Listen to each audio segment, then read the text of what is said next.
다음은 이제 박정희 대통령 다음에 최근 몇 년간 또 인기를 끈 대통령이 있어요. 네, 아주 불우하게 살고 있죠. 29만 원. 네, 전세난 29만 원으로 힘들게 살고 있습니다. 대통령 되기 전에 6억 원을 딱 박근혜 그때 영희한테 줬던 전두환 대통령. 네. 그래서 요즘 박근혜 대통령이 좀 욕을 먹고 있죠. 아니 그때 6억을 받았으면 지금 이렇게 힘들게 살고 있는 오빠를 위해서 그렇죠. 29만 원으로 힘들게 살고 있다는데 좀 지원해줘야 되는 거 아니냐?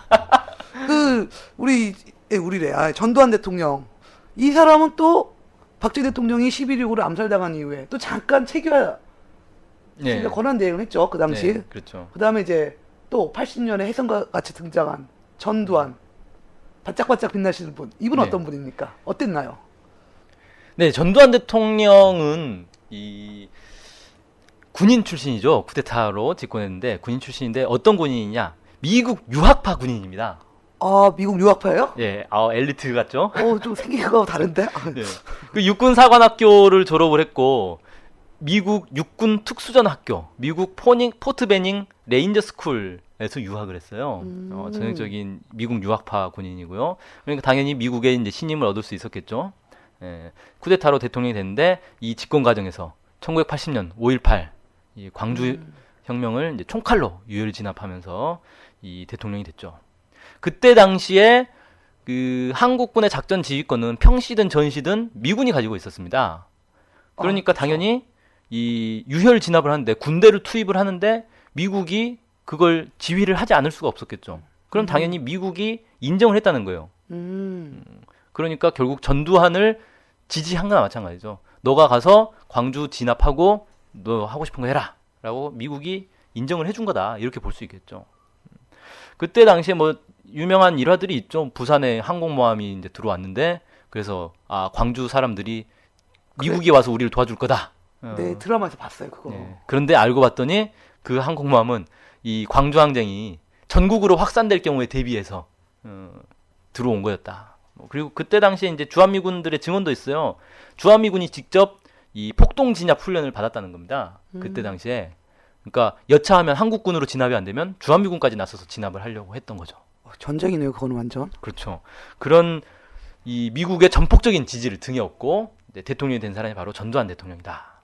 그리고 대통령의 그 이제 1981년도 1월 20일에 미국의 로널드 레이건이 대통령에 취임을 했는데 전두환을 미국으로 초청을 해줘요. 그래서 곧바로 이제 방미를 했고 그때 당시에 대통령 이제 쿠데타를 하고 나서 전두환이 바로 대통령이 된 건 아니잖아요. 그때 잠깐 텀이 있었어요. 뭐. 예. 그러면서 이제 그 체육관 선거라 그러죠. 아. 예, 장충체육관에서 대통령 선거를 하는데 국민들이 다 모여서 하는 게 아니라 그 대의원들을 뽑아가지고 그 대의원들이 이제 투표를 하는 거예요. 그러니까 그 대의원들이 다 전두환의 그 수족들 아니겠습니까? 그러니까 이건 사실 대통령 뭐 선거 하나만 한 선거인데 이 선거 직전에 미국을 방문을 한 겁니다. 그러니까 미국에서 전두환 대통령을 인정을 해준 거죠. 이 사람은 우리가 지지하는 사람, 우리가 인정하는 사람이니까 마음 놓고 대통령 만들어라. 공식 지지를 한 거다. 이렇게 해석할 수가 있는 거죠. 그럼 이제 전두환 대통령 입장에서는 미국이 자기를 인정해줬으니까 거기에 대한 대가를 해줘야 될 거 아닙니까? 그렇죠. 그래서 이 집권 초기에 핵개발 포기 각서를 씁니다. 그러니까, 박정희 대통령 하던 비밀 이 핵개발을 안 하겠다. 나는 손 떼겠다. 그다음에 미사일 개발도 폐기를 합니다. 그때 나왔던 게 그 한미 미사일 그 협정 뭐 이렇게 이제 얘기하는데 정확하게 말하면 이게 협정이 아니고 뭐냐면요 각서예요. 각서 참 한나라 대통령이 다른 나라에 각서 쓴다는 게 참 거시기하네요 좀. 네. 우리는 사거리 180km, 탄두무게 453km 이상의 미사일은 절대 개발하지 않겠습니다. 라고 편지를 써서 미국한테 보내는 겁니다. 구체적으로 썼네요. 180km면은? 네.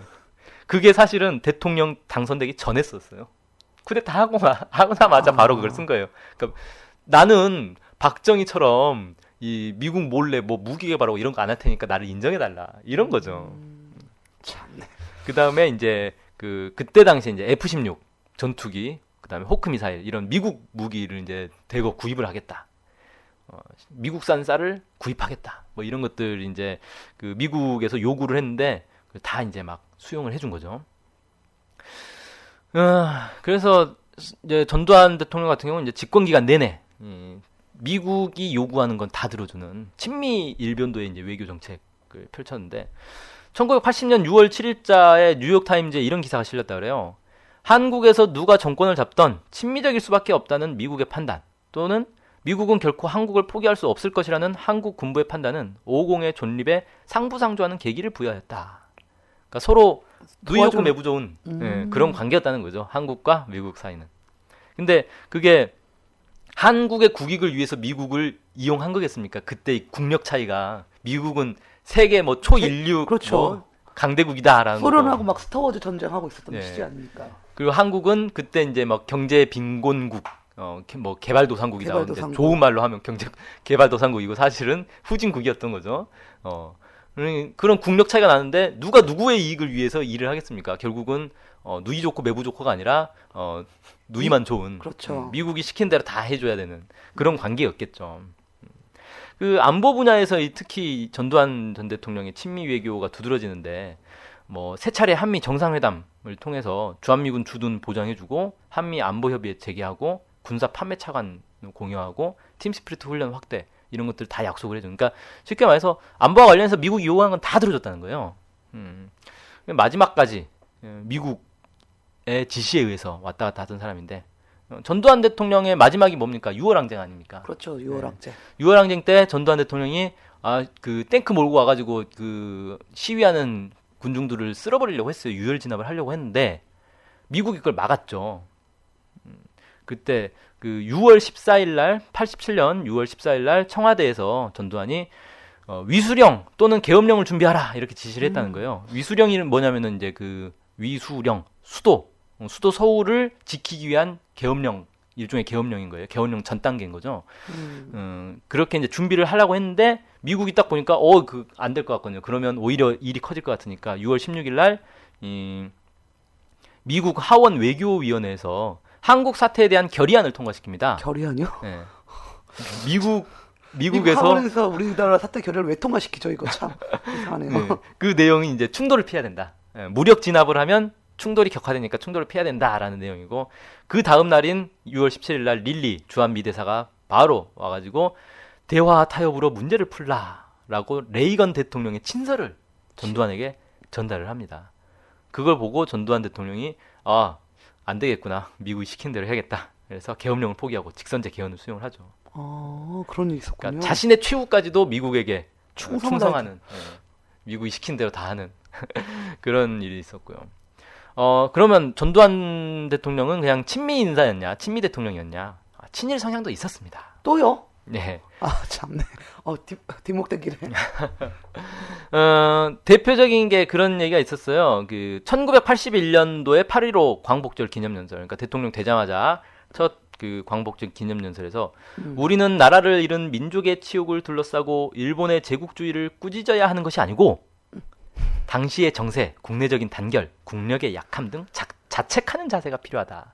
그러니까 우리가 잘못해서 일본의 식민지 됐다. 그걸 그렇죠. 평가해야 된다. 네, 우리가 일본을 꾸짖으면 안 된다. 그걸 8월 15일 날. 네, 광복절 기념. 보통 우리가 대통령도 8월 15일 날에 뭐 통일 뭐 이런 얘기 하잖아요. 그렇죠. 분단이 또 돼가지고. 그다음에 뭐 일본의 역사 청산 뭐 이런 거 얘기를 많이 하는데 이건 뭐. 야, 대단하네. 근데 왜 이런 건 잘 많이 몰라요? 이런 얘기는 진짜. 잘 안 알려져 있죠. 이런 것들은. 이제 우리 민족의 책임 때문에 일본의 지배를 받았다라는 발언을 한 최초의 대통령이었다 그래요. 최초의 대통령. 네. 그러니까 이승만, 박정희 대통령도 이렇게까지는 안 했다. 차마 못했는데 네. 확 질러주셨네. 바로 질렀죠. 그래서 전형적인 친일 성향의 대통령이었다. 이렇게 결론 내릴 수 있겠습니다. 한 줄 정리 좀 비슷하네요. 또 친미 친일. 네, 공통되는 거죠. 이승만도 친미 친일. 친미가 강한 친일. 박정희는 친일 친미. 여기는 친미 친일. 네. 그렇군요. 예, 전두환 대통령 아직까지도 29만 원 갖고. 저는 그 통장을 갖고 싶어요. 왜요? 29만 원이 필요하십니까? 29만 원인데 계속 그 돈이 안 줄잖아요. 요즘은 그 50만 원 이하면은 이자가 안 붙더라고요. 그래서 그거 어떻게 사시지 정말 신기해요. 그게 화수분 통장이다라는 이야기도 있어요. 노령연금 받나? 그럴 수도 있겠구나. 그러면 이제 전두환 대통령까지 했는데 이 세 분, 뭐 이승만, 박정희, 전두환 대통령은 나름 길게 하신 대통령들입니다. 예. 그 다음에 이제 우리나라 대통령의 임기가 정해져 있죠. 그렇죠. 그 다음에 이제 노태우, 김영삼, 김대중, 노무현, 이명박, 박근혜 대통령으로 이렇게 쭉 이어지죠. 그렇죠. 이번에도 좀 간단히 얘기 좀 해주시죠. 예, 뭐 시간 관계상 좀 간단하게 그냥 다 뭉뚱그려가지고 얘기를 하자면은 노태우, 김영삼 대통령하고 이제 김대중, 노무현 대통령하고는 좀 이제 다르지 않습니까? 정당이 이제 정권 교체가 됐으니까. 그렇죠. 그래서 그 이전에 이제 노태우, 김영삼 대통령은 사실 앞서 이승만, 박정희, 전두환 대통령과 크게 성향이 다르지 않습니다. 비슷합니다. 뭐 예를 들어서 김영삼 대통령 같은 경우 이런 일이 있었다 그래요. 그 김영삼 정부 시절에 아펙 회의가 있었어요. 아펙 회의를 하는데 원래 그런 국제 회의를 하면 그 의전이 다 이렇게 미리 다 정해지지 않습니까? 네. 그래서 예를 들어 대통령이 앉을 자리가 다 정해지거든요. 그렇죠. 그럼 미국 대통령 자리가 딱 정해져 있고 그 옆에 앉을 대통령 자리가 다 정해져 있는데 갑자기 이 김영삼 대통령이 자기는 미국 대통령 옆에 앉아야겠다고 그 먼저 가서 자리에 앉아버린 거예요. 의전하는 사람이 아 여기 다른 대통령 자리인데요. 그러니까 비키라고 내가 앉겠다고. 완전 망치네 이거 진짜. 그 정도로 미국을 좋아하는 대통령이었다. 그래서 WTO 해가지고 다 개방하지 않았습니까? 미국 쌀도 그래 개방하고. 우루과이 라운드 예. 기억납니다. 그렇죠. 이런 이제 대통령들이었고, 그럼 김대중 노무현 대통령은 뭐가 달랐느냐? 이것도 좀 이제 봐야 되는데, 어쨌든 정권 교체가 되지 않았습니까? 그렇죠. 그동안에 이제 야당으로서 계속 집권 여당을 비판하던 이제 세력이 대통령이 된 거예요. 그러다 보니까 당연히, 그런 친일, 친미 성향에서 이제 벗어나서 좀 자주 독립 성향을 많이 보일 것 같은데, 그런 면이 있긴 있었습니다. 있긴 있는데, 여전히 미국의 이런 영향력, 그늘에서 벗어나지 못했다. 그리고 일본의 영향력을 완전히 벗어나지 못했다는 겁니다. 안타까운 일이죠, 사실은. 그러니까 좀 이제 차이가 있다면 앞선 대통령들은 좀 자발적으로 그렇게 한 경향이 있다면 이 김대중 노무현 정부 같은 경우는 좀 싫지만 어쩔 수 없는 현실이 이런 걸 어떻게 하느냐. 뭐 대표적인 게 그 아닙니까? 노무현 대통령이 대통령 당선 전에는 뭐 미국이 할 말을 하는 대통령, 노라는 말을 할 수 있는 대통령. 그죠. 뭐 사진 찍기 위해 미국 가진 않겠다. 이런 얘기를 하다가 정작 당선되자마자 미국에 가가지고 미국에 가서는 놀랬다. 미국이 없었으면 나는 뭐 포로 수용소가 아니라 무슨 정치범 수용소에 있었을 것이다. 뭐 이런 발언을 하고 그런 이제 모습들을 보이는 게 결국은 이 사람들이 나름의 어떤 이 자주의식이 있긴 있었지만 그게 강하지 못했다. 튼튼하지 못했다. 결국은 이제 미국이 야 너네 우리가 달러 좀 빼가면 너네 경제 힘들 텐데 한마디만 하면 끽소리 못하고 알겠습니다. 시킨 대로 다 할게요. 아프간, 이라크 파병하고 다 했다는 거예요. 그래서 결국 외형적으로 보이는 모습은 크게 차이가 없는 모습이 돼버리지 않았는가. 아 그렇게 보시는군요. 네. 네. 뭐 다르게 아니 생각하시는 그냥 노무현 대통령 하면 많은 사람들이 그래도 김대중 노무현 대통령 하면은 좋다 이렇게 하는데 그런 쭉 일련의 흐름에서 본다면 친미 친일 이런 거에서 본다면 그렇게 비슷한 맥락을 가질 수도 있겠다. 그렇죠. 큰 틀에서 놓고 보면 그러니까 뭐 예를 들면 그건 이제 친미가 아니고 용미다. 미국을 활용하는 거였다. 뭐 이렇게 얘기하시는 분들도 있겠지만 사실은 용미 그다음에 미국이 워낙에 힘이 세니까 미국이 두려워서 어쩔 수 없었다. 공미 뭐 이렇게 표현하는 사람들도 있겠지만 그것도 큰 범죄에서 보면 그게 다 친미가 되는 거거든요. 미국이 시키는 대로 하는 거니까. 그럴 수밖에 이제 없다. 아이고 또 전화 왔습니다. 아유. 야, 아니 첫 방송인데 전화번호가 어디 뭐 트위터에 전화번호 공개했습니까? 왜 이렇게 전화가 많이 와요? 아유 네네. 네. 이것 보세요. 노무현 대통령께서 이라크에 파병한 건 다 국익을 위해 그런 것 아닙니까? 그걸 가지고 친민이 뭐니 이야기하는 건 정말 무책임한 것 아닙니까? 이 얘기가 제가 지금 좀 제가 고민됐던 거랑 비슷한 것 같아요. 네. 그 노무현 대통령 파병 이런 거 갖고 얘기하는 거 한 단면만 갖고 얘기하는 거 아니냐. 예, 그렇죠. 그 노무현 대통령이 나중에 이라크 파병에 대해서는 그런 얘기가 있었어요. 뭐냐면은 그때 한참 그 북핵 문제로 한반도가 상당히 어수선할 때 아니었습니까? 그리고 그때가 부시 대통령이었어요. 미국의 부시 대통령이 북한을 악의 축으로 뭐 지목하고 선제 핵 공격 전략을 뭐 공개하고 이러면서 그 전쟁 위기가 막 나오고 상당히 이제 어려운 상황, 육자 회담이 막 결렬되고 막 이런 상황이었거든요. 그때 노무현 대통령의 판단은 뭐였냐면 이걸 대화로 풀어야 되겠는데 미국에서 저렇게 막 강하게 나와버리니까 도저히 안 되겠다. 우리가 중재를 해주고 싶은데 중재가 안 된다. 그럼 어떻게 해야 되느냐? 미국이 요구하는 거를 일정 정도 받아주고 그런 다음에 미국에게 싸우지 말고 우리 대화로 풀자. 육자회담 다시 하자. 이렇게 설득을 해야 되겠다. 이런 판단을 하고 이라크 파병, 아프간 파병 이런 것들을 했다는 거예요. 그러니까 일종의 이제 뭐 나쁘게 말하면 변명이 되는 거고 좋게 말하면 어쩔 수 없는 우리가 한반도에서 미국을 설득하기 위해서 주동적으로 그런 조치를 취한 거다. 뭐 이렇게 이제 얘기를 할 수가 있겠죠. 근데 사실 그게 이제 미국이 좋아서 미국을 위해서 그렇게 한 것은 아니다. 의도에서 보면 그렇게 볼 수 있겠죠. 하지만 결과적으로 어떻게 됐습니까? 그렇게 뭐 한국 정부가 이라크 파병, 아프간 파병 다 해주고 막 파병 연장하고 FTA, 한미 FTA 막 협상 들어가고 이러면서 미국이 시키는 거 다 해주고 나니까 미국이 그러면 북한하고 협상을 잘해가지고 뭐 쭉 순조롭게 갔느냐? 안 됐거든요. 그렇죠. 미국은 자기들 이익만 다 챙겨 먹고 결국 한국 정부가 요구하는 거 안 해줬다는 거예요. 그러니까 어떻게 보면 좀 순진하게 본 거죠. 그래도 미국이란 나라가 우리가 이렇게까지 해주면 쟤네들도 뭔가 움직여주겠지, 변화하겠지라고 생각했지만 미국은 사실 철저하게 자기 국익만 보고 하는 거지 한국 정부가 뭐 이런 얘기 저런 얘기 한다고 해서 그걸 귀담아 듣지 않았다는 거죠. 그런 이제 어떻게 보면 미국이란 나라의 어떤 속성, 본성 그리고 이 한반도 정세의 어떤 본질 이런 것들을 보지 못한 그런 이제 수준이었다 보니까 아무래도 미국에게 결국 농락당하고 이용당한 건 아니냐 이렇게 얘기할 수가 있겠죠. 이제 노무현 대통령까지 좀 살펴봤는데 지난해 이제 올해 초죠. 네. 관두시고 혼자 나홀로 황제 테니스를 치고 계시는. 네. 테니스를 혼자 치나요, 근데? 예약해놓고 벽 보고 치나? 테니스장 예약해놓고 혼자 치고 네. 있다고 하시는 불쌍한 가카, EMB 가카 왕따 대통령이 이명박 대통령 간단히 또 이분도 한 줄 정리해야 될 것 같은데 좀 얘기 좀 네. 해주시죠.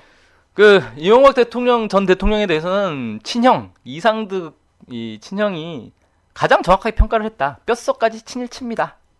라고 한 게 가장 정확한 평가다. 저는 이렇게 봅니다.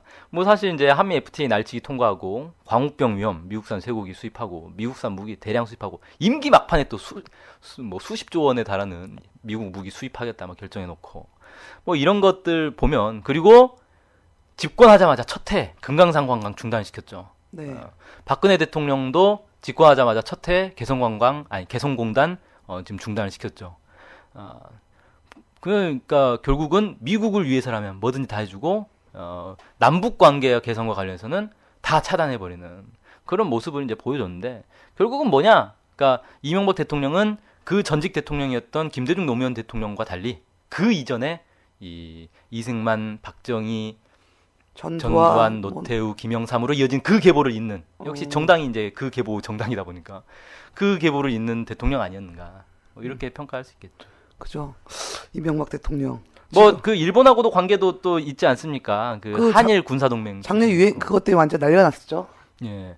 독도 문제와 관련해서 되게 소극적으로 대처를 했는데 심지어는 그 아까 일본 자위대하고 군사훈련 하고 네. 있다 그랬잖아요. 그 사렉스라는 훈련인데. 사렉스요. 예, 한미일 합동 해상 구조 훈련이에요. 그래서 뭐 배가 난파됐을 때 합동으로 구조하는 훈련인데 그 원래 제주도 남쪽 그 공해상에서 했거든요. 네네. 근데 이명박 정부 시절에 그걸 독도 인근 동해에서 훈련을 한 적이 있어요.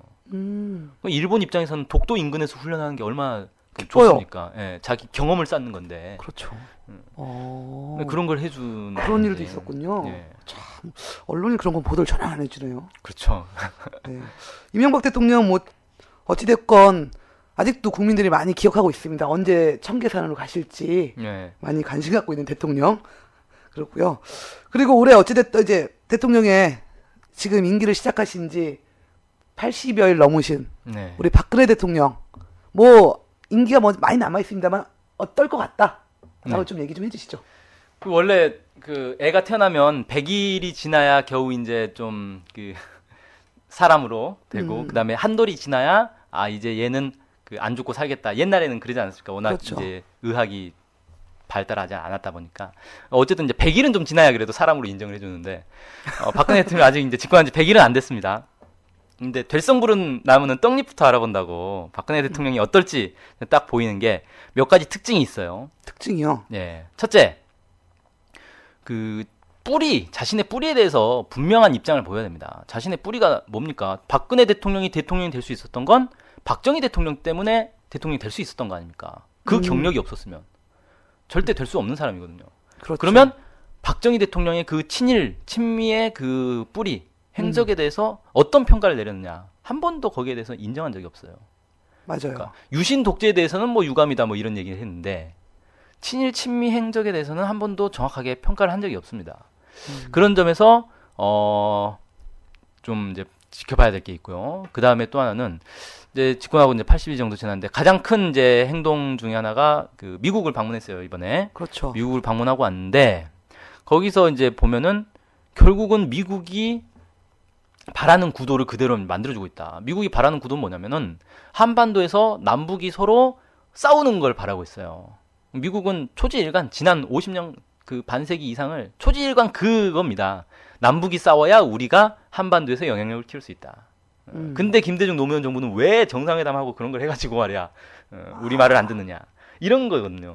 그러니까 근데 집권하자마자 바로 개성공단 팍 중단시키지 않았습니까? 과감하게. 예. 그리고 나서 한미 정상회담 하러 가서는 그래도 이 대화를 통해서 이 남북 관계를 풀어야 되는데 뭐 그런 얘기를 해줘야 되는데 오히려 더 뭐 북에 대해서는 자유민주주의 체제로 통일하겠다. 이거 흡수 통일하겠다는 거거든요. 그렇죠. 북한의 체제를 인정하지 않는다는 거예요. 참 우려스러운 발언이죠. 네, 그런 식의 발언들이라니 계속 그런 발언들만 했어요. 미국이 원하는 발언들만 쭉 해주고 그다음에 미국 무기 구입을 암시하는 뭐 MD 참여를 암시하는 그런 말들을 해준다거나 아니면 그 미국의 GM 제너럴 모터스 회장이 그 통상임금 문제 좀 해결해라 그랬더니 해결하겠습니다. 뭐 이런 미국의 대기업 사장이 하는 말을 거절하게 받아듣고 그 통상임금 문제는 좀 복잡하긴 한데 국내에서는 아직 그 사법부의 그 재판이 여러 걸려 있는 문제거든요. 그래서 네. 노동자와 이 기업 사이에 첨예하게 대립하는 여러 사안 중에 하나입니다. 그거 행정부가 나서가지고 해결하겠다라고 하는 건 사법부에 압력을 가는 거거든요. 그렇죠. 사실. 아, 이거- 그래서 상권 분립을 뭐 그렇죠. 무너뜨렸다라는 표현이 그거거든요. 네, 그렇죠. 재판, 네, 지금 뭐 수십 건이 있습니다. 그게 그 사업장마다 거의 그게 쟁점이거든요. 그거를 갖다가 거기 미국 기업 회장이 그거 해결해주면 우리가 좀 투자할게 한마디에 그냥 예 해결하겠습니다. 이런 식의 미국의 결국 저자세를 보이는 모습을 볼 때 글쎄요, 저는 뭐 될성부른 나무 떡잎도 알아본다고 이명박 정부와 과연 다를 게 있을까 의심이 되는 그런 정부입니다. 네, 알겠습니다. 물론 이제 박근혜 대통령 아직 임기 시작한 지 얼마 안 됐습니다만 정황상 보면은 뭐 이명박 대통령과 별로 다를 것이 없다. 그런데 이명박 대통령은 그 전에 누구랑 닮았다? 전두환, 노태우 뭐 이런 이승만, 박정희하고 닮았다 이런 거죠. 여기 함께 살고 있지 않나 저들의 염려와 살뜰한 보살핌 아래 얼건 대낮에도 강도들에게 그래서 오늘 방송 마무리할 건데요. 어제 이런 보도가 있었습니다. 경향신문에서 역대 우리나라 대통령 호감도를 매겼는데 1위가 노무현 대통령, 2위가 박정희 대통령, 3위가 김대중 대통령이었습니다. 바뀌었네요. 제가 그 예전에 조사들 보면 항상 1위는 박정희 대통령이었는데. 아, 그렇군요. 네. 뭐 박근혜 대통령 됐는데 박정희 대통령 2등이 내려가는 뭐 이렇게 상황이 됐는데 뭐 저도 개인적으로 뭐 박정희 대통령이 2등이라는 게 좀 개인적으로 용납이 안 됩니다만 그 2등도 사실은 너무 높은 거죠. 과하죠. 아까 딱 한 줄로 정했잖아요. 친미 친일, 반공 독재 네. 했는데 뭐 개인의 호불호를 떠나서 오늘 이승만 대통령서부터 뭐 지금의 박근혜 대통령 물론 임기 남아있어 그 전까지 이명박 대통령까지 본다라면 대부분 큰 틀에서 보면은 국민들의 입장보다는 강대국 특히 미국과 일본에서 자유롭지 않았다 이런 대통령이 실제 지금 대한민국이 1948년도에 세워졌지만 거의 70년간 이어져 오는 상황이다라는 것입니다. 대통령은 국민을 위해서 봉사하는 사람입니다. 나라를 대표하면서 나라의 국격, 많이 얘기하죠. 국격을 높이고 국민들의 이해와 요구를 실현한 사람인데 실질적으로 그것이 역대 대통령 살펴본다면 우리나라의 국민들보다는 미국 혹은 일본의 눈치를 보는 경향들이 상당히 높았다는 걸 알 수 있습니다. 언제쯤이면 우리들 마음에 같은 대통령이 나올 수 있을까요? 내 마음 같은 대통령이 필요한데 내 마음 같지 않은 대통령이 지금 너무 많아가지고 참. 괴롭습니다. 네. 그래서 우리 국민들은 우리들 마음에 같은 대통령이 하루빨리 나오기를 기대하면서 더 정치에 관심 갖고 할 말을 하는 국민들이었으면 좋겠습니다.